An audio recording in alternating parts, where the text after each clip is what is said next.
essentially start and stop all these processes. That is based on using XML RPC or SOAP to do that. Then I think the media server I talked about. And I think I got two more slides here. The first is we get asked quite often, why should I choose Pinktel zip exchange to work with as opposed to just taking ZipX and use the open source version. And in a way, we have obviously created the open source project because we wanted people to use the open source version. But Pinktel has opened up a previously commercial system and made it available in open source. We don't try to commercialize something that was first created in the community. Instead, we have invested quite a bit, and we keep investing in building out that infrastructure. And we continue to make available everything we possibly can in open source. The difference between Zip Exchange, which is the Pinktel commercial product, and ZipX is minimal at this point, and it's based on either third-party licensed software, such as the Gibbs audio framework, which we use in the commercial system, and these pieces are not available in open source, or it's components we built under special contract with customers who did not agree with the open source model. That's primarily right now the ACE call center application. Now, Pinktel lives from commercial add-ons, from non-recurring engineering contracts with customers, subscription licenses for support, while maintaining a large-scale software project in cooperation with the community. And we believe that working with Pinktel reduces the risk for end users and resellers and keeps the project around. Because, the reality is that if Pinktel can't break even, then the project will lose its sponsor and therefore will obviously suffer quite a significant hit. We welcome contributions, so we don't have a dual licensing model.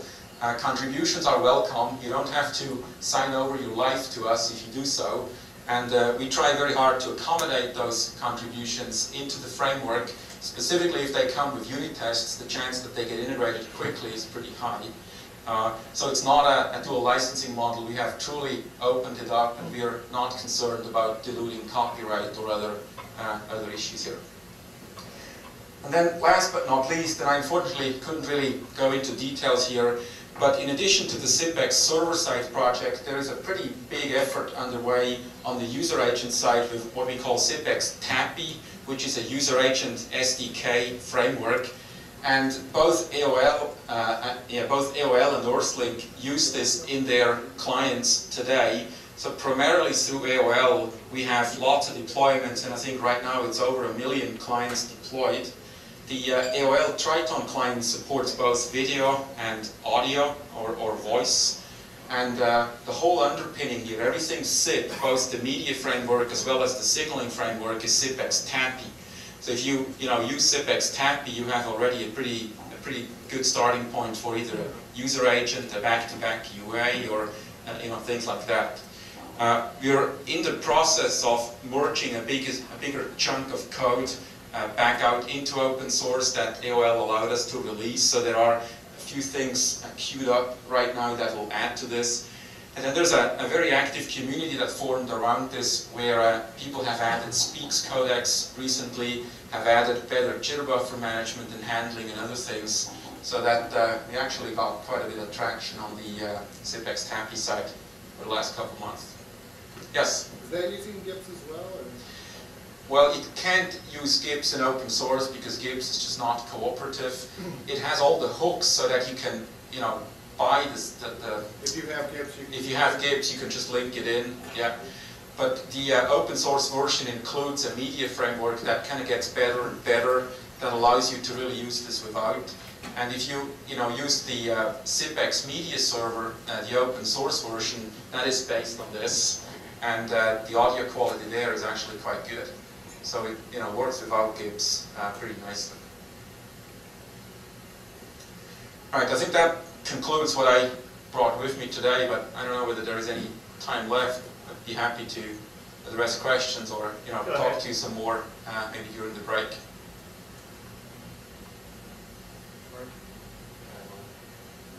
Yeah. Have you actually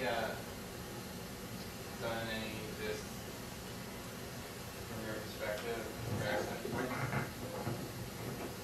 Related to Gibbs? I hear about this so much lately, it's like the 4th time in like a 2-week period. Talk uses it too now.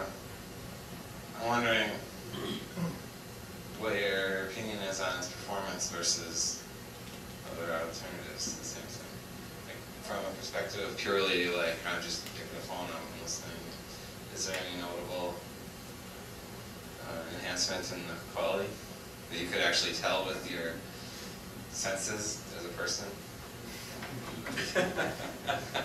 With my senses. Well, you know, on a good network, I can't. So when I listen to our media server without Gibbs or with Gibbs, I can't tell the difference. No. I think the reason Gibbs is used is it's hard to build a media framework that really works. And at least as far as I know, it's kind of hard to get one in open source. And if there was one, I guess everyone would jump at it. There is one. Yeah, so let's use that. I mean, I really think that this is one of the things where, you know, the community and the industry would profit greatly, and I would like nothing more than, you know, put them out of business. There was a question down there. Yeah. Yeah. I guess Scott presented last year, and he had a really good slide that I have up. It showed the number of community members, the number of CIPEX software downloads. Yeah. Benchmark back April of 05. I wonder if you could comment what your statistics are a year and a half later. Yeah, I didn't. I should have brought that slide. We actually do update this fairly regularly, and all I sort of know off the top of my head is that the stats on our documentation wiki have been, you know, summer last year was sort of a bit sluggish. And then as we released 3.0 in October, it started to grow, and it grew since October last year all the way through June of this year. July was flat, and you know, August obviously I don't have at this point. I think that in a way CIPEX still suffers from, you know, being invisible to too many people, I think.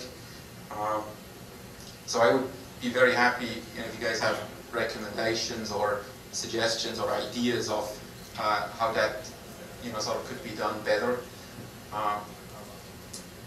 But we have been growing quite a bit. Yeah. I've actually tried to install CIPEX a couple times. Maybe something that might help move it along would be feels like a VMware image of it pre-installed. Mm-hmm. People could download it and play with it without having to. Yeah, there is a VMware image actually, but it's for an older version. It's for the release 3.0, and I don't know whether, you know, whoever did it would update it. We're most likely gonna release this, you know, single CD install mechanism into open source as well, which is similar to those who, you know, have used technology like this before. It's essentially a CD that on an empty machine would install Linux first, and then, you know, would install CIPEX, and at the end you can essentially point a web browser at it and you have a working system. You can also do the Ubuntu approach where it is all on the CD, but it doesn't actually go onto the hard drive or runs in RAM. I'm sure CIPEX would do that. Yeah, you could probably do that too. You had fun with selling card configuration, and good luck to you. Yeah, I mean, all these things, right, someone gotta do them. It's, yeah, but I think that, you know, to make the install easier has been an objective for some time, and we currently still have a single file install script that pulls in a lot of dependencies from Yum and from other places. And the next step is that we're going to get to a pure Yum-based install that doesn't require any scripts outside the RPMs. And then we're trying to port that to Debian, so that the Debian port actually for some time was just based on deps and no additional scripts. And the SUSE port, that's a bit work in progress, works that way too, and doesn't require sort of a, you know, a single file install script anymore. But there are quite a few dependencies that need to be pulled in. Yeah. From a cross-platform standpoint, is there any work being done on the 64-bit Linux compatibility? No, 64-bit is a bit of a problem because that requires work throughout this software stack, so it doesn't just naturally compile on 64-bit. So that's, you know, definitely something we would be really interested in getting from somewhere. There was quite a bit of work actually done by Mikhail Belicki, who I think is listening in on this, on a port to Solaris, and I think he made quite impressive progress there, and you know, fixed a lot of things he calls GCC-isms. I know he hasn't dealt with the 64-bit issue and some of the objects. Right. I know that Anthony came across that too, and it's you know, just requires someone look at it, right? Any more questions? All right. Well, thank you very much.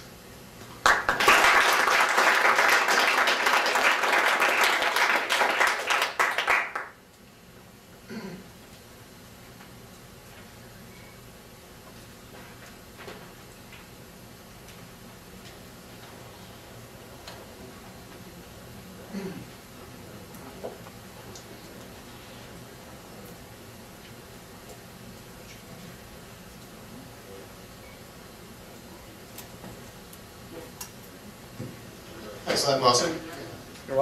Next up is Jim Van Megelen. Jim is most notable for writing the first Asterisk book for O'Reilly and the Starfish book. So,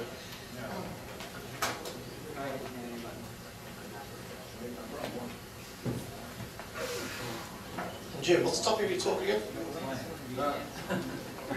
Just Asterisk? Yeah, I'm just going to talk about Asterisk. Okay.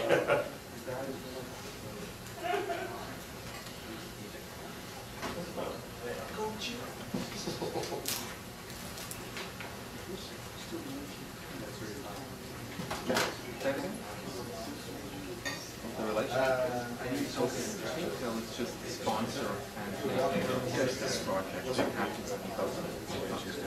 There's no commercial link or anything. I can do it for you.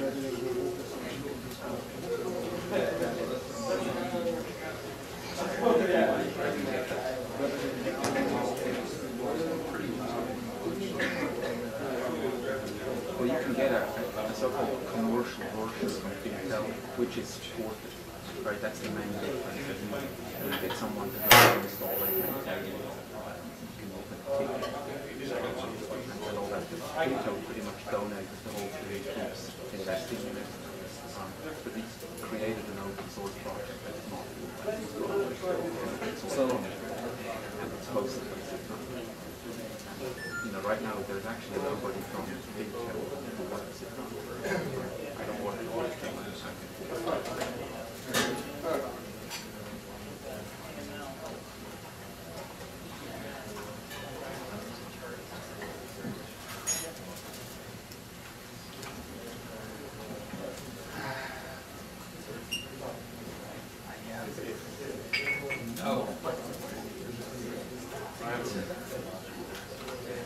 I'm okay. Yeah, you know what? I'll just walk out here.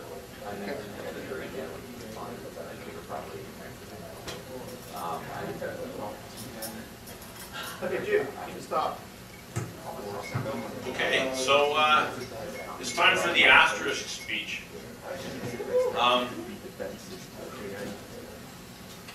My name, as I guess you know, is Jim Van Megelen, and I'm one of the folks that helped write the O'Reilly book on asterisk. And I just wanted the folks organizing this conference asked me to join you people and give you a little bit of a chat on asterisk, I guess, from my perspective. So I'm just going to jump right on into it and sort of give you some thoughts. This is kind of a difficult speech for me because I'm quite used to being in front of crowds of people who are just like, asterisk rules, it's the future of everything. And I've been there myself. And so I'm going to tell you just a little bit about maybe me, just, I don't know, because why not? I worked in the telecom industry. I'm not by trade, by background, I'm not a developer. So I don't really know anything about writing software. I've written Rex, that's the only programming language I know. What I know very well, however, is traditional enterprise telephony. I've been working in that since I was 15 years old, or sorry, since I was 19 years old, since I was a teenager. So I know a lot about that. And in my home country of Canada, I had the joy of working with a lot of Nortel equipment. As you rise up in the technical hierarchy in a telephone company, you become increasingly frustrated with the limitations of the equipment that you're supposed to try to deliver solutions with. So I became increasingly disillusioned with what I had, and especially because I was enough of a hacker and a dabbler that I know a fair bit about, you know, what the internet was doing and how people were using PCs and networks and things of that nature. So it really built in me a real urge to discover something that was going to be a little bit more logical. So one day I was very frustrated, sitting at my desk, and I typed in open source PBX. And within a couple of days, I walked into my boss's office and I said, I quit. You guys are history. This is just... And what I discovered was Asterisk. And I don't know for all of you folks how it went for you. I know there's a lot of people in this room who have been working with Asterisk for quite a bit longer than I have. And so for them, it's probably old hat. But I still think of Asterisk as a pretty fresh thing. And I don't think I'm alone. I mean, if you look at popularity out in the market and what kind of press things are getting, I mean, it's hard to deny the impact that Asterisk is having on the industry.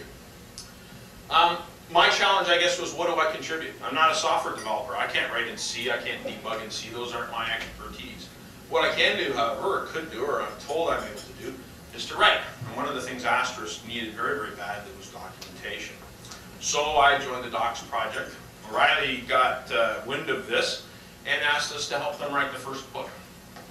The Asterisk book, for those of you who have read it, is very much designed as an introduction to Asterisk. So if you're familiar with Asterisk, this book probably doesn't have a lot of value to you anymore, because quite frankly, your skills have probably gone beyond what the book offers you. However, it is right now probably the most successful telecom book in the world right now, and has been since it hit the shelves in September.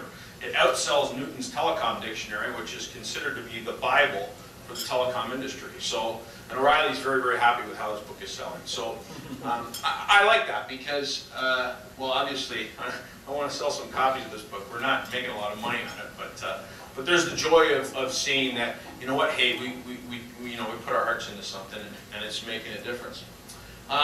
So I actually managed to get myself DCAP certified a month and a half ago, and now we're working on a cookbook. So anyway, that just gives you a feel for me, which I don't know how fascinating that is. The industry, as we know it, the traditional telecom industry, has been around for a long time. And I don't know a lot of people realize, but much of what we consider to be the electronics and the computer industry came out of work that was done by the telephone companies. So yeah, they're kind of old and they're kind of out of date, but they also, we owe a lot of the stuff that's sitting in front of us to the efforts that they put forth. Recently, the computer evolution, I think, has surpassed telecom. And if you look at, how many folks have read Eric Raymond's book, The Cathedral and the Bazaar? If you know anything, I mean, that's a great book to read, because a lot of the spirit of what we talk about in terms of community-developed software, that's really kind of the seminal work on the subject, I would think. And that's finally come to telecom, which is about time.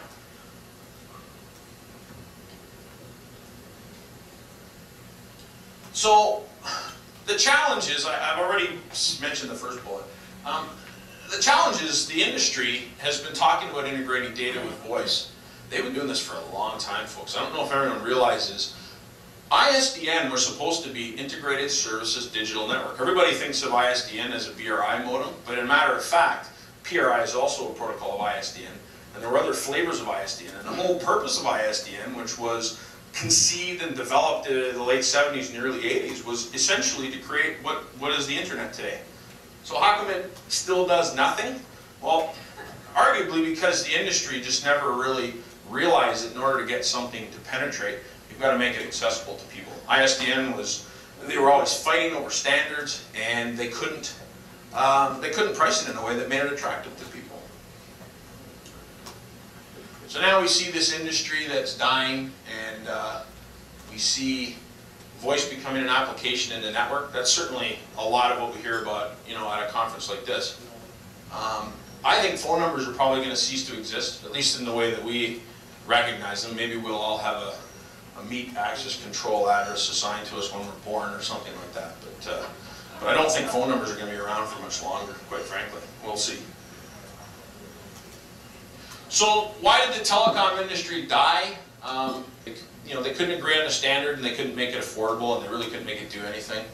CTI, computer telephony integration, just try, I challenge you, to integrate a traditional PBX with anything you've got going on in your network.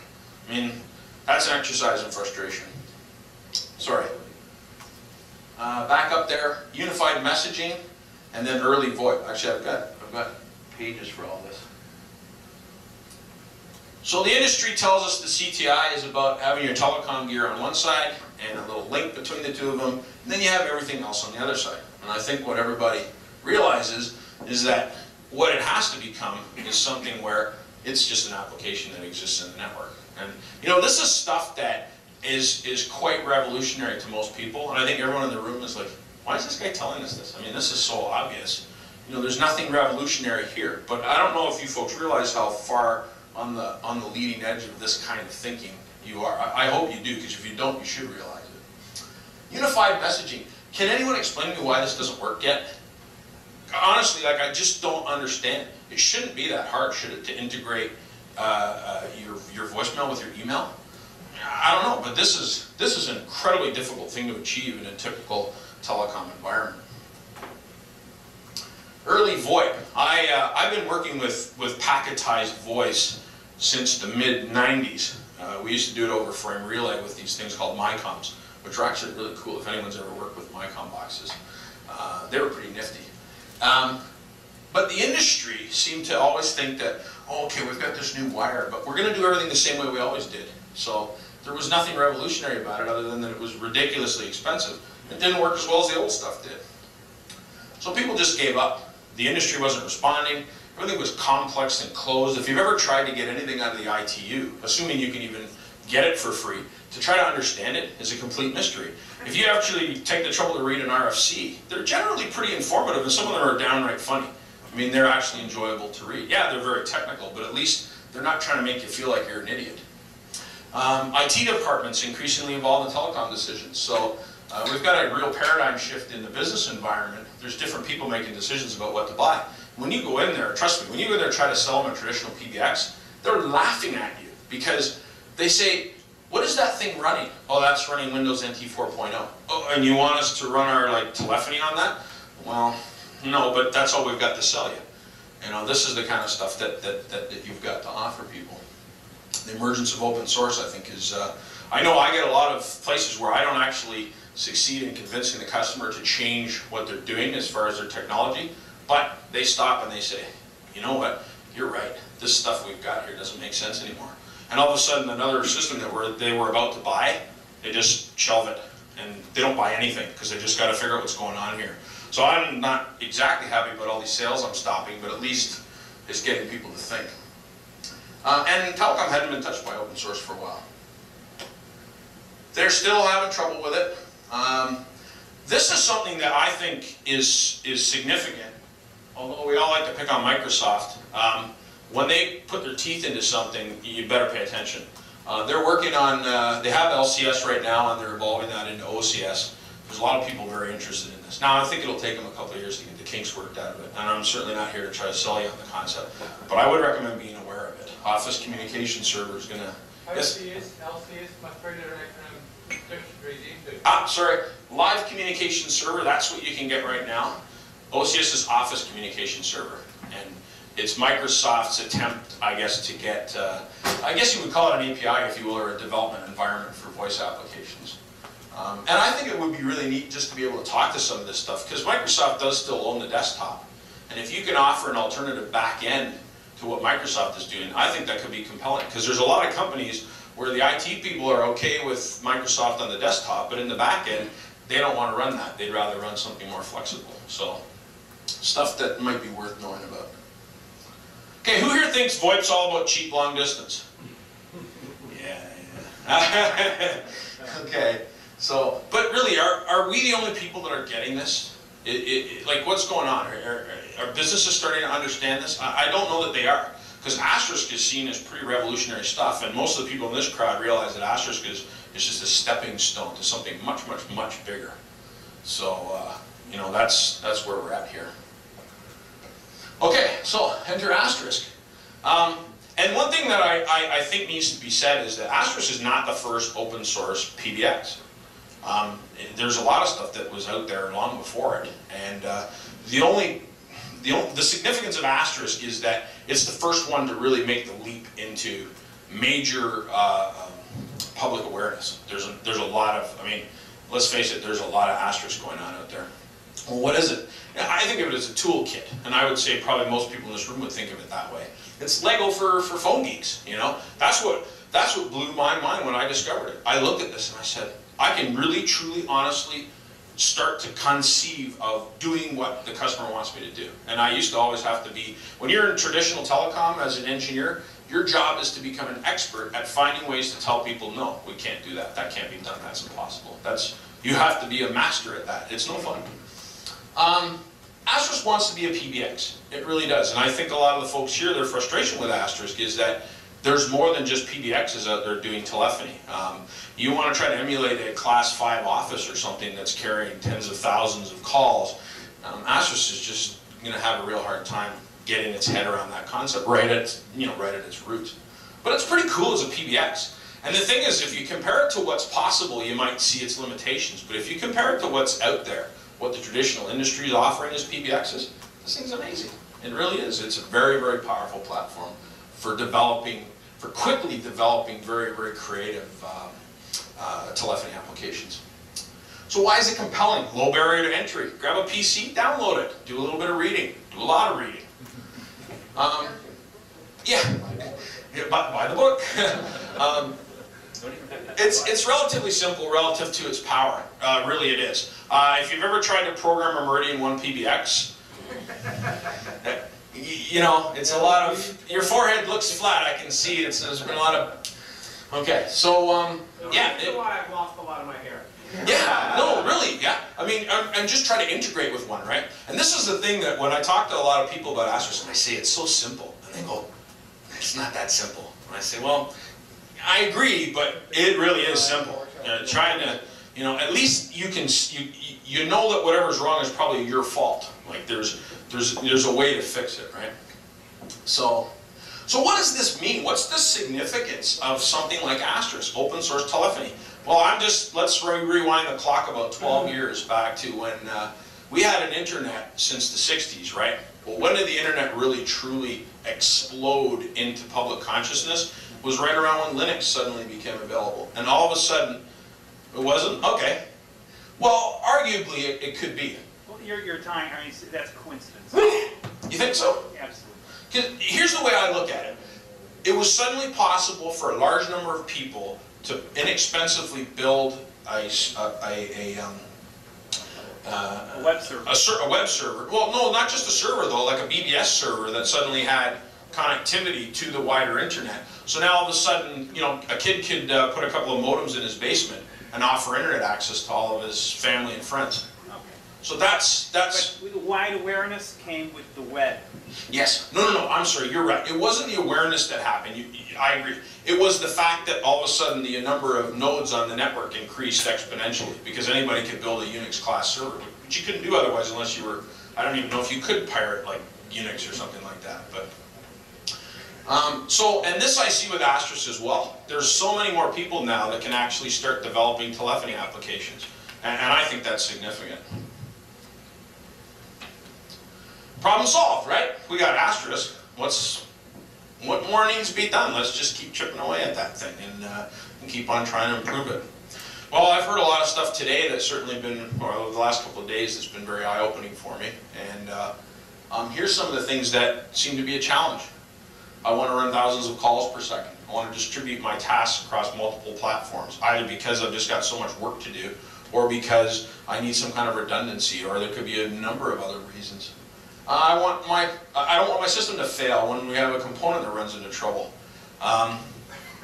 Asterisk is sort of thinks inside of a box. That's how it works. And if you're trying to get outside of that, you're going to be frustrated because that's not how it was engineered. So now you come to Cluecon and you really get a clue.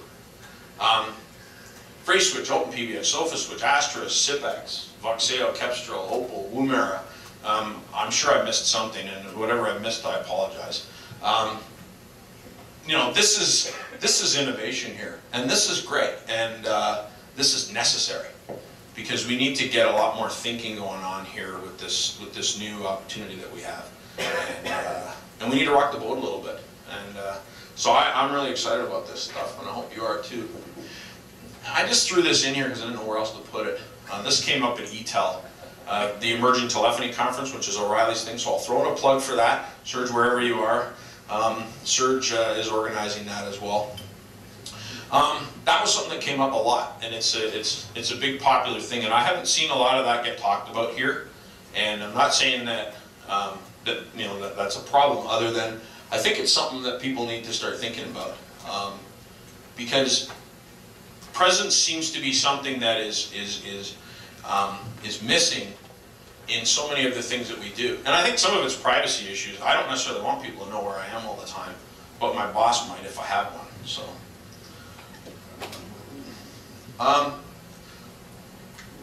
Claude asked me to throw this one in too. EECS. Everyone seems to agree that EECS is a pretty cool protocol, because SIP is very complicated, and EECS just. It was simple. Sorry, I thought you said the RFCs were simple and easy to read. Surely the being simple would be. Well, you know why I said that? Because I was contrasting it with reading something out of the ITU. I guess that's the only thing I'm thinking. You know what? You're right. I can't stand here and tell you that RFCs are easy to read, but the ones that I've read, contrasted with the stuff I've read out of the ITU, I think they're a lot easier. So it's a relative term. But yeah, SIP is, well, it's like 3,000 pages worth, isn't it? Something like that. How many RFCs? 66 or something was the last count I heard.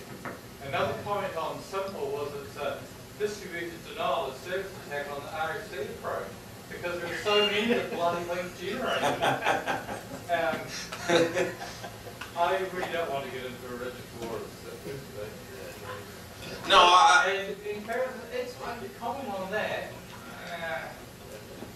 No, listen, and I'm certainly not interested in claiming that my opinion is the facts, right?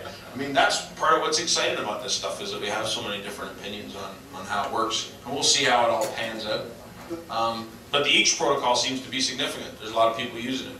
I don't get the sense you're a fan of it, and I respect that, because there's probably some very good reasons for that. It's been taken off with an open industry tree, so I, Yeah. Been through it. Yeah. Why it's done asterisk? Oh, different. No. But well, let me tell you, because and I realize that H323 is something you've put a lot more effort into than most people have. But in general, people think of H323 as just nasty, complicated, impossible stuff, and just give it up. And I would imagine you must have some passion for it. But Yeah. the point that I was made that the EECS and asterisk undersells EECS. Mm-hmm. The EECS and asterisk should do silence detection to save bandwidth. One of the nice things about EECS was that it's low bandwidth, but the reality is because it cannot support silence suppression, the bandwidth goes up. So yeah, it ends That's up. a contradiction, and I suspect the argument of why they ditched RTP because it saved bandwidth was actually because I didn't feed it, so it must have cracked. And I'd like to get the actual correct, but I think I never will. They are working on the RFC. There have been several quite valiant efforts. Every time I look at it, hey, another 20 pages. And you know, it's got 100 and something on it. Yeah, I guess it's going to grow. That's going to grow. But that's sort of the challenge there. But it seems to be a pretty popular way to tie things together. So, I have another comment.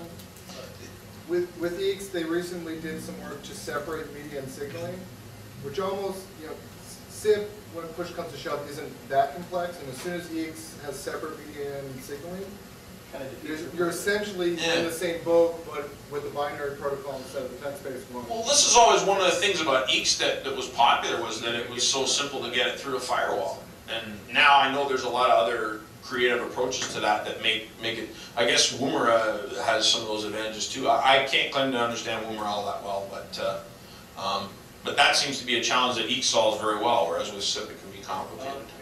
One other thing, Yeah. kind of all of this is like, SIP, part of the reason it's so complex is the telecom community adopted it and tried to shoehorn in all the existing telecom stuff. So it's not terribly complicated until you throw in PICs and trunk group identifiers and things like that. I think the original intent of SIP was to carry music or something like that. Like the very original one that wasn't even thought of as a telecom thing. And you know what's interesting is one of the cultural significances of SIP is that it's the first time that the telecom industry, and they were kind of forced to, but they finally said, all right, we're all going to agree on this. Whereas their traditional approach to any kind of a standard was always to fight with each other over it. That's kind of what killed ISDN. They never really sat down and actually agreed on it. I mean, NI2 is still arguably, and same with QSIG, I mean, they're still stepping on each other's toes with that stuff. And this is not new, fresh thinking. This has been around for a long time. Hardware, I think we all realize this. This is something that, again, the industry's really having trouble with. And it seems some of the companies in our little open source community are also having trouble with the idea that this stuff needs to be commoditized. Competition's a sign of a healthy industry. The customer wins. No more vendor lock-in. And there's opportunities for the established players and for new players. I think commoditization is great. And I hope to see more of it. So we have the end of traditional telephony. I don't know who knows the future.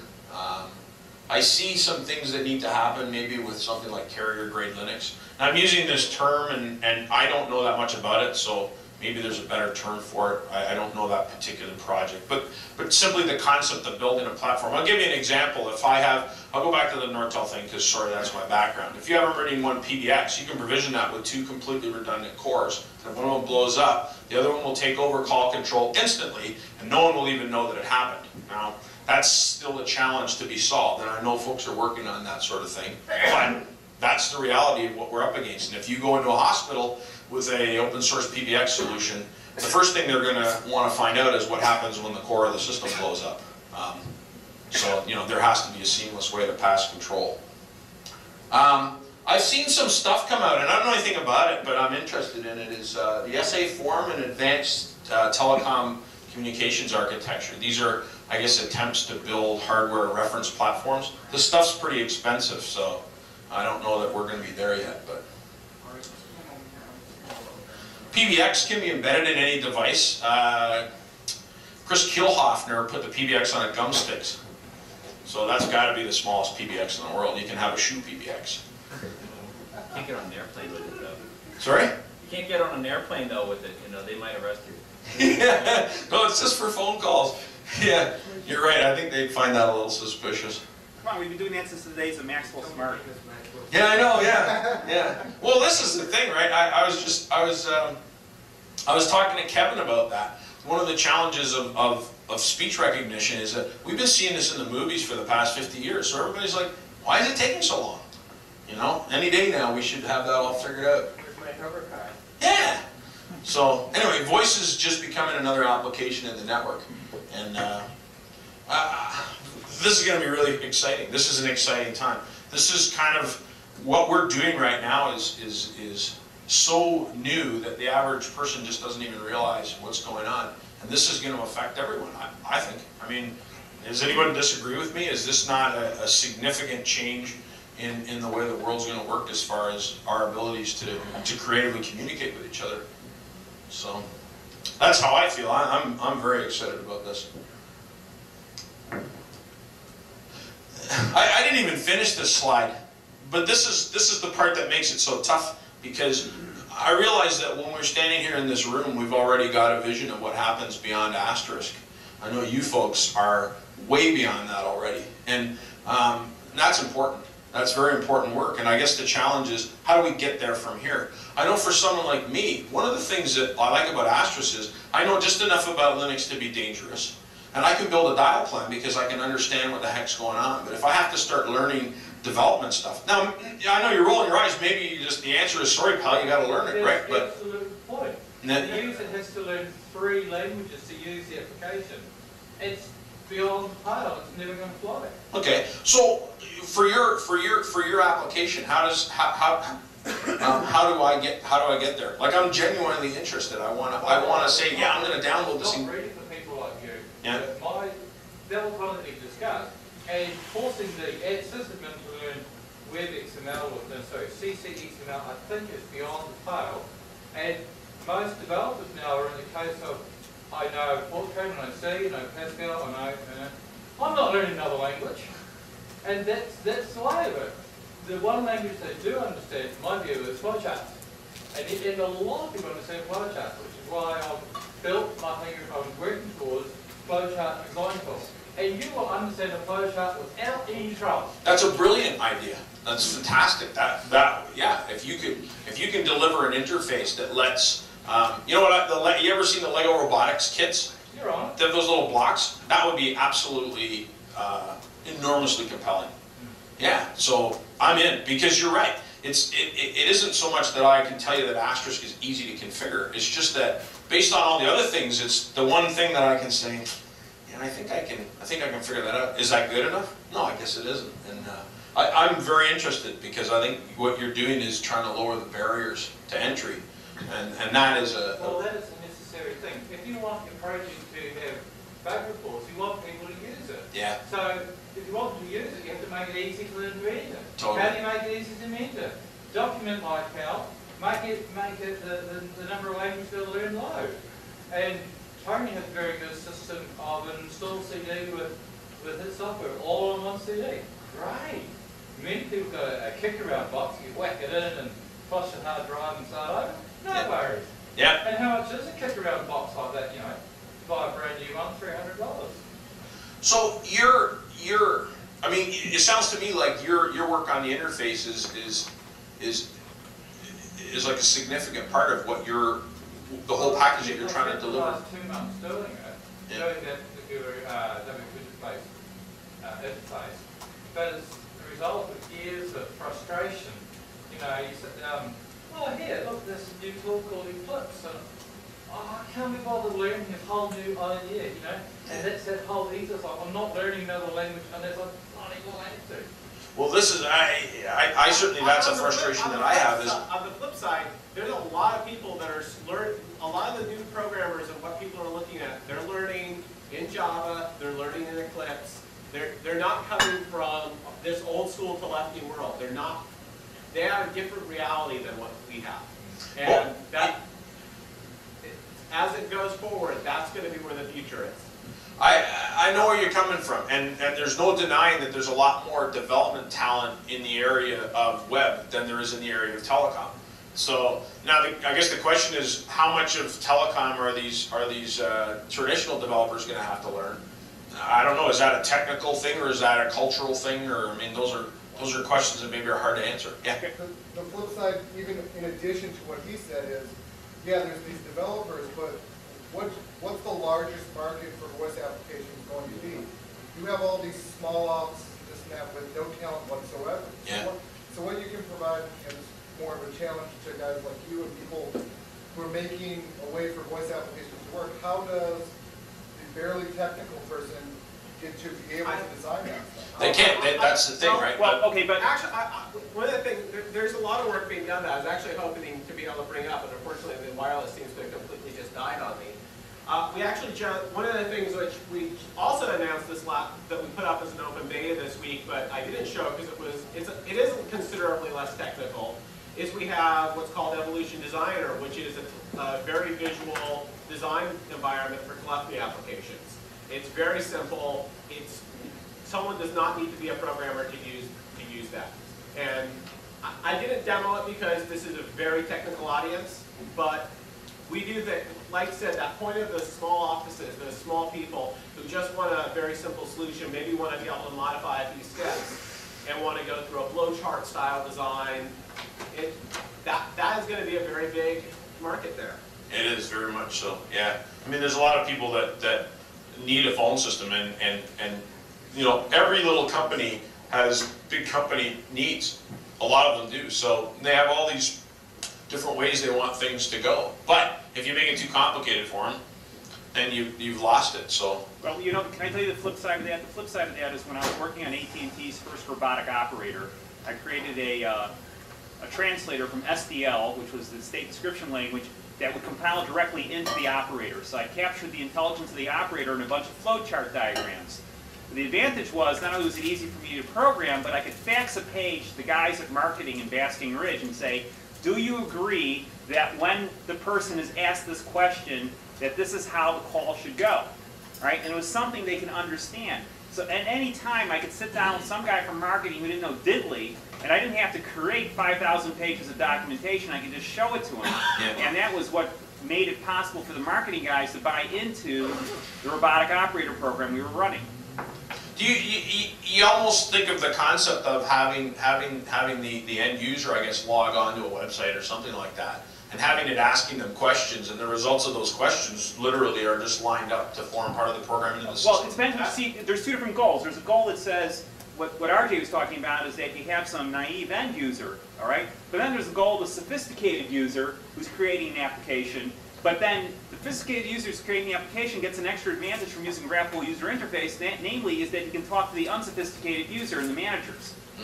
All right, that's the point I'm trying to make here, that there's an advantage at both ends using the graphical interface. And to date, the biggest problem has been the simple low-level flowchart tools don't work well for the advanced user on the flip side. That's still a weakness, and that certainly is something we're working towards. Because, and it may always be, right? I have to go past that one, but that is a big focus. There's a major disconnect right now between that easy, simple to use flowchart, like so almost a wizard. It's basically a wizard type development where do you want this type of menu? Do you want this? Do you want to hit a web service? And then the power user. And right now never shall the two meet right now, but that needs to be solved. And there's always different degrees of knowledge and degrees of willingness to dig into it. So, but these are all challenges that are that looks like a Microsoft thing. But these are the challenges that never even used to exist. There was no challenge. You had telephony and you either knew it or you didn't know it. And now you have all different levels of needs and all different levels of skills required in order to address those needs, and that seems to translate into opportunity. So anyway, I'm not really too sure what else to say here. I really like the idea of having a discussion here, and I'm sure everyone's doing a lot of discussing. I just wanted to sort of figure out how do we fit Asterisk into what we're doing here, because I think Asterisk still is very significant. I don't think it's going to go away anytime soon. It's very useful. I'm quite fond of it, and I respect the fact that if you are very technically inclined, or if you've pushed Asterisk beyond its limits, you see a need to take it. You not a need to take it anywhere. You see a need to do away with it. I think I'll answer my view, and I apologise. No, don't. I appreciate your view. There are several views on software. The way to write a good product is to write it 2 or 3 times. The first time will definitely be thrown away. The second time may be thrown away if you have to go to the 3rd time. It is possible you could regard Asterisk as the first approach, as the first version. A second way of looking at it is that it was designed for the small office, home office, local density market. And it works very well in that model. And to take it outside of its design parameters is unwise. You know that your car is designed to run does well at 80 miles an hour. It is not designed to run at 150 miles an hour with the jet engine tapped onto the back. And you know why that's happening? Is because you're absolutely right. But the reason that I love that is it shows how badly everyone wanted something like that. That's what it come down. It was like, okay, that'll do. And so many people are just going nuts about the fact that, okay, I can see that there's still a lot of work here, but there's, like, when I compare that to what's available from the industry, whoa, this is exciting. So, but you're right, it's literally because everyone's strapping rockets on it and saying, this is great, we're going to the moon, right? And they're getting their arse burned. So, no, it's the future's good. I'm really happy to be here because it gives me a really solid sense of the future. It's a nice feeling. So anyway, I don't know what else to say, folks. Thanks for having me here, and thanks for listening to me. And if there's any questions, fire away. monetization of collecting products? Commoditization, yeah. Yeah, no, I'm not correcting you, I'm just repeating you so everyone can hear what you're saying. I can't pronounce it. That's all right. Can you give some examples of that, or maybe some ideas? Of commoditization? Oh, absolutely. For T1 cards, I can think of 3 companies right off the top. Actually, there's one that's a sponsor here that just gave us a card. What's the name of those folks? OpenBox, okay. So there's OpenBox, there's Digium, there's Sangoma, there's Rhino, and I'm sure there's more. There's even, yeah, Sangoma. Right? All of these companies make a product that you can plug into a server that you can, or a PC, I mean, you can plug into a standards-based system and begin to develop telephony. You can't do that with a traditional PBX. If you want to put a T1 card in a Nortel PBX, it's $4,000 please, and there's only one company in the world that can sell that to you. And that's true for Avaya, and that's kind of true for Cisco, unless you're a real good hacker. But all of these traditional enterprises, their concept is you buy my phone, my wire, my cards, my system, my software, and don't even think about going outside of that model. And this is exactly what you had in IT 25 years ago, an IBM server, an IBM terminal, an IBM network, right? Now that concept's ridiculous. So that's what commoditization is. It's very necessary, and the traditional industry is absolutely horrified because their whole model of locking you into their product, customers are just saying, yeah, you know, we're not into that. What's with this SIP thing here? You know, you want to talk to Nortel about SIP, and they say it's SIP compliant. They go, great, so that means I can put my Nortel phone on my Asterisk, right? Well, actually, you can run a Nortel phone on an Asterisk, but that's a hack. But you can't do it with SIP. Oh, you have to go through a Unistem terminal proxy server, which converts Nortel's proprietary It's crazy. And what open source telephony is doing is forcing the industry, because they're losing business to it, to now all of a sudden they're waving that SIP flag. Oh yeah, we'll talk to that. But they still like some shit themselves when you actually ask them, can I put your phone on their switch? Whoa, that's commoditization, and that's necessary. So I want to be able to buy a Cisco or an Avaya call center, because they make fantastic call centers, but I want to run it on, I don't know, on Nortel DMS or whatever the heck. I'm just pulling names out of my head here, right? But the point is that the idea of each product being able to interoperate with each other. It's a foreign concept to the industry. Yeah, if it's a commodity, you can buy it cheap, that's right? Somebody's going to be able to produce it less and less expensively. Not good for the industry. Or at least they're going to have to seriously rethink how they price their products. Any other questions? Yes? Same question I asked SIP Foundry. I'm trying to get a handle on the number of downloads of Asterisk and size of the market. Downloads of Asterisk? I believe it's in the hundreds of thousands. Where is that? I know it's big. Where is it? Yeah. Well, you know what? That's an interesting question, because that's a pain that the industry has. Typically, when you have a product that gets displaced by another product, there's a statistic to say, okay, I didn't sell it, they did. With Asterisk, you don't have that, because what you have is an IT shop that says, no, we don't need anybody's PBX anymore, we're all good, thanks very much. You know what you might be able to figure out the penetration is, and even then, is the sales of IP telephones. And how many of those actually are hooking up to a switch that somebody sold versus, okay, they bought phones, but there's no PBX. No one bought a PBX. So it's a great question, and I think it's almost like, you know how Linux gained wide acceptance in the market was because the executive said, you are not running that shit in our shop. Oh, by the way, we need you to build this database for us, and there's no money for it. And then all of a sudden, well, hey, you built the database, good job. And then they start telling everyone all these wonderful databases they have, and they go, well, what are they running on? Oh, they're running on that Linux thing you told us what they're running. Sorry about that, we didn't have any money. So. People still figure out how to count that. So you can go back and tell Mr. CIO, yeah, look, this is how many, this is the real stuff.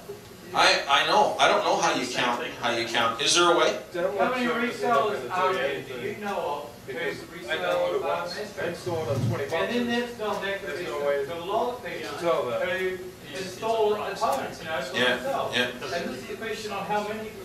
It's tough. I know traditional telecom interconnects who are officially a Nortel shop or an Avaya shop or a Cisco shop who are using Asterisk in little ways.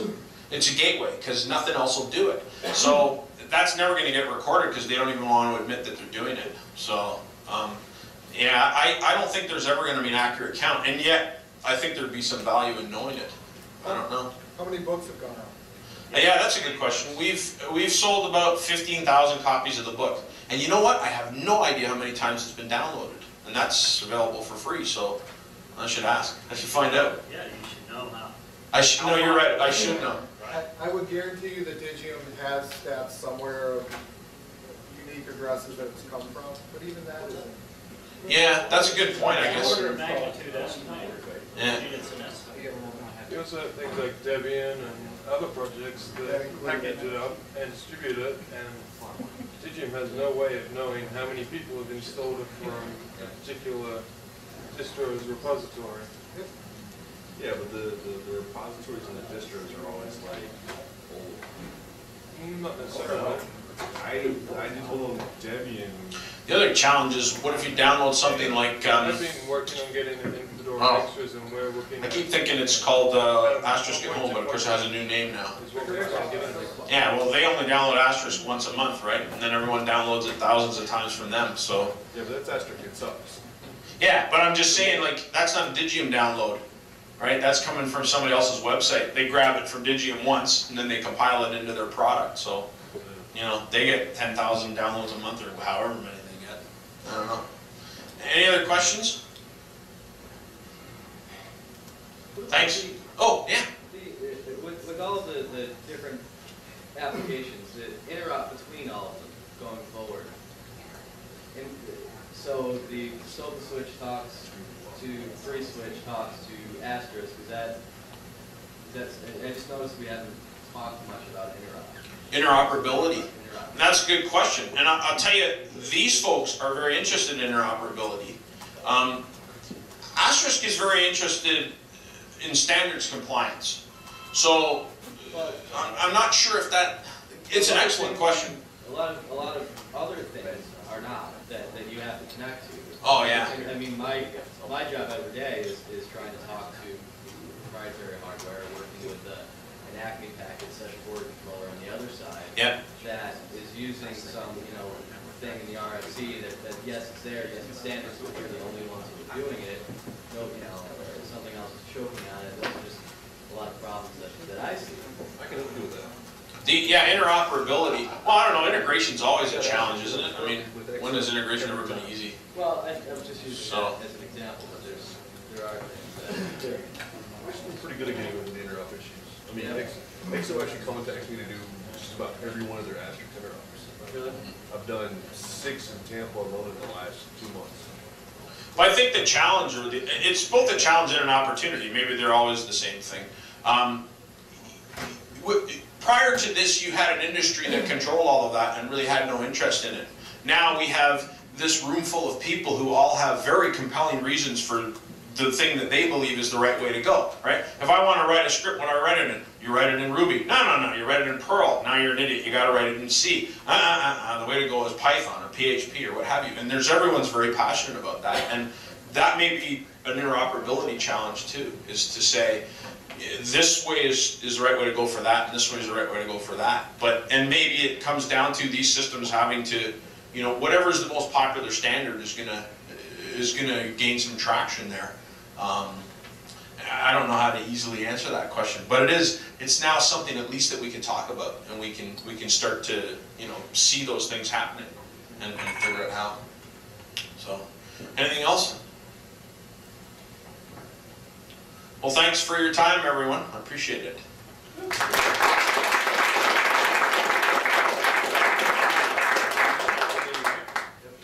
What does that mean? Beers? We're going to go to the bar. So I don't know if Serge is going to do a wrap-up, or you want me to do a wrap-up, or we're all wrapped up for the day? I don't see him anywhere. Okay. So there's no official festivities though, correct?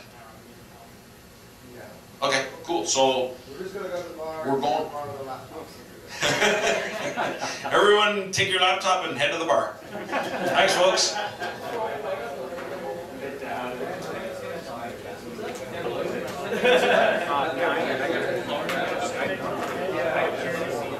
Oh, really?